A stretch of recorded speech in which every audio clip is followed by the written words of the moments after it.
పెద్దపల్లి జిల్లా 8వ కాలనీ రామగుండం నియోజకవర్గంలో జరుగుతున్న అభివృద్ధిని చూసి ఓర్వలేక బీఆర్ఎస్ నాయకులు కౌశిక హరీష్ రెడ్డి ఎమ్మెల్యే మక్కన్ సింగ్ పై బురద చల్లే ప్రయత్నం చేస్తున్నారని కాంగ్రెస్ పార్టీ జిల్లా ఉపాధ్యక్షుడు మహేష్ అన్నారు. ఈ మేరకు 8వ కాలనీ ప్రెస్ భవన్లో ఏర్పాటు చేసిన మీడియా సమావేశంలో మాట్లాడుతూ సుమారు 1000 కోట్ల రూపాయలతో అభివృద్ధి పనులు చేస్తున్నామని అన్నారు.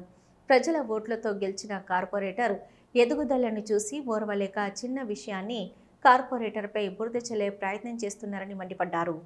నమస్కారం.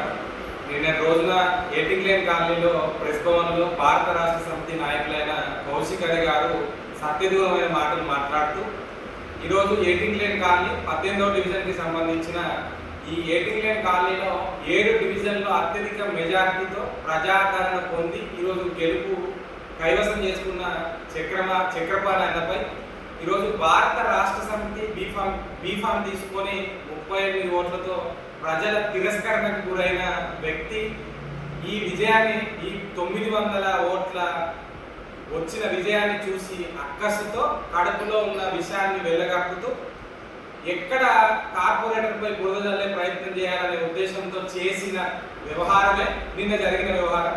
ఈ విషయాన్ని భూతత్వంలో పెడుతూ భారత రాష్ట్ర సమితికి సంబంధించిన రాష్ట్ర నాయకునిగా, అసంఘటిత రంగ కార్మిక నాయకునిగా చెప్పుకునే కౌశిక్ గారి అసలు నిజాలేంటి, అబద్ధాలేంటి నిజ నిర్ధారణ చేసుకున్న తర్వాత ఈరోజు గౌరవ కార్పొరేటర్ గారి పేరు మీరు చెప్తే బాగుండేది. ఈరోజు గౌరవ కార్పొరేటర్ గెలిచిన కుటుంబ సభ్యులను బదనాం చేస్తూ వాళ్ళ వ్యక్తిగత విషయాన్ని ఉచ్చరించడం వల్లనే అక్కడ ఇష్యూ జరిగింది. ఈ విషయాన్ని భారత రాష్ట్ర సమితికి సంబంధించిన నాయకులు గుర్తెరగాలి. ఇప్పటికైనా భారత రాష్ట్ర సమితి నాయకులు సత్యదూరమైన మాటలు బంద్ చేయాలని ఈ సందర్భంగా తెలియజేస్తారు.